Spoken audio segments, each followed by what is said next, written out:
तो चटपटे पकवान में आज आप लोगों से शेयर करूंगी मैं सर्दियों के हिसाब से सर्दियों की ही स्पेशल रेसिपी। जी हाँ, आज मैं बनाने जा रही हूँ नमकीन गोश्त, जो कि बनाने में आसान, खाने में इंतहाई टेस्टी है। बिस्मिल्लाहिर्रहमानिर्रहीम।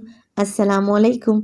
खुश रहें, आबाद रहें, जहाँ भी रहें हैप्पी रहें और हेल्दी रहें। तो मैं हूँ फ़ायज़ा और वेलकम करती हूँ आपको चटपटे पकवान में। तो आज आप लोगों से शेयर करूंगी मैं पिशावरी नमकीन गोश्त की रेसिपी, जिसे मैंने अपने ही तरीके से बनाया है, मगर खाने में तो इंतहाई टेस्टी है। तो रेसिपी को एंड तक देखें, अच्छी लगे तो लाइक कर दें और चटपटे पकवान को सब्सक्राइब भी कर लें। तो चलें फिर जल्दी से रेसिपी स्टार्ट कर लेते हैं। जायकेदार पिशावरी नमकीन गोश्त बनाने के लिए सबसे पहले तो प्रेशर कुकर में मैंने डाला है 1 कप से थोड़ा सा कम कुकिंग ऑयल। आप इसे किसी पतीली या फिर कढ़ाई में भी बना सकते हैं। चलें जी, ऑयल में डाल देंगे तकरीबन 2 टेबलस्पून के करीब अदरक और लहसुन का पेस्ट। अदरक लहसुन को मिक्स करेंगे, मगर इसे भूनना नहीं है, कोई कलर नहीं देना। 20 से 30 सेकंड के लिए ही फ्राई करें और फिर इसमें शामिल कर दें गोश्त।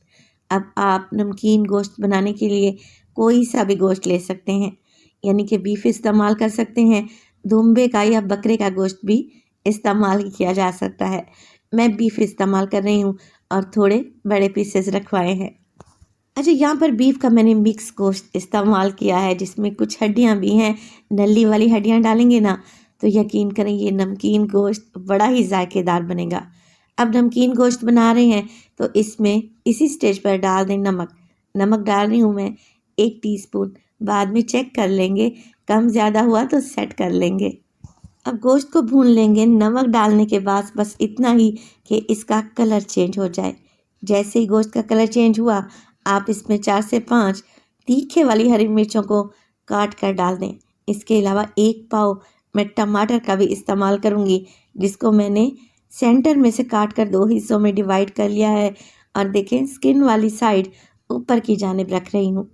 साथ के साथ पानी डाल देंगे 2 गिलास और कवर लगाकर इस गोश्त को पकने के लिए छोड़ दूंगी, तकरीबन मैं 30 से 35 मिनट के लिए। तो ये गोश्त की क्वालिटी पे भी डिपेंड करता है कि गोश्त आप कैसा ले रहे हैं। अगर छोटे जानवर का गोश्त होगा ना तो जल्दी गल जाएगा। तो यहाँ पर मुझे 35 मिनट ही लगे हैं और आप लोग गोश्त को ज़रा देखें कितने अच्छे तरीके से गल चुका है। और इसमें जो हमने टमाटर डाले थे उसका छिलका भी अलहदा हो चुका है। तो टमाटर के छिलके निकाल दें, नहीं तो ये मुंह में आएंगे। टमाटर का पेस्ट बन जाएगा, जिससे शोरबा नहायत ही टेस्टी बनेगा। गोश्त इतना अच्छे से गल जाना चाहिए कि हाथ लगाने से ही टूट जाए। चलें जी, अब इसी स्टेज पर इसमें डालेंगे कुछ और मिर्च मसाले। तो मैं डालूंगी इसमें छोटी इलायची 4 से 5 अदद, इनका मुंह खोलकर आप लोगों ने डाल देना है। ज़ीरा पाउडर डालेंगे 1 टीस्पून, पिसा हुआ गरम मसाला इस्तेमाल करेंगे 1 टीस्पून और इसमें शामिल करेंगे काली मिर्च का पाउडर हाफ टेबल स्पून। तो बस जी यही मिर्च मसाले इसमें डालेंगे। साथ के साथ इसमें डाल दूंगी 4 से 5 हरी मिर्चें, जिन्हें आप लोगों ने डंडी निकाल कर शामिल कर देना है। मिक्स कर लेते हैं और मसालों को भून लें 4 से 5 मिनट के लिए, ताकि इनका कच्चापन निकल जाए और गोश्त में मसालों का अच्छा सा टेस्ट आ जाए। तो सर्दियों में ऐसे टेस्टी खाने गर्माहट देते हैं। इसके अलावा आपको नज़ला खांसी ज़ुकाम से भी बचाते हैं, क्योंकि इस नमकीन गोश्त में मैंने हल्की सी ग्रेवी छोड़ी है, जिसे आप सूप की तरह भी ले सकते हैं और रोटी चपाती या नान के साथ भी इंजॉय कर सकते हैं। चलें जी, मसालों को भून लेते हैं 4 से 5 मिनट के लिए।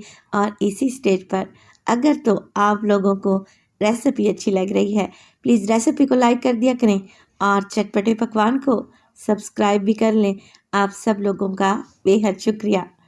तो 4 से 5 मिनट की भुनाई के बाद आप लोग देखें कि मुनासिब सी ग्रेवी बच गई है, जिसमें मैं डालूंगी ढेर सारा हरा धनिया और फ्लेम को ऑफ कर दूंगी। अगर आप इसे बिल्कुल खुश्क या ड्राई खाना चाहते हैं तो इस पानी को सुखा लें, फ्लेम को थोड़ा हाई करें और पानी को मुकम्मल तौर पर खुश्क होने दें। मगर मैं इसे ऐसे ही सर्व करूंगी और ये बड़ी ही अमेजिंग और जायकेदार रेसिपी है। गर्मा गर्म हम इस नमकीन गोश्त को सर्व करेंगे नान के साथ। तो आप भी बनाएं और सर्दियां इंजॉय करें। ये टेस्टी रेसिपी बनाएंगे ना, फैमिली वाले आपसे खुश हो जाएंगे, ये मेरी गारंटी है। रेसिपी ज़रूर ट्राई कीजिएगा, अच्छी लगे तो लाइक कर दें और चटपटे पकवान को सब्सक्राइब भी कर लें।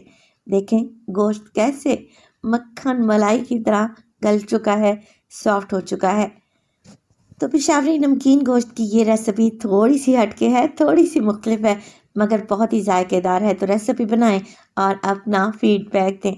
अपना बहुत सारा ख्याल रखिएगा, फ़ाइज़ा को अपनी दुआओं में याद रखिएगा। मुझे दीजिए इजाज़त। टिल देन, अल्लाह निगहबान।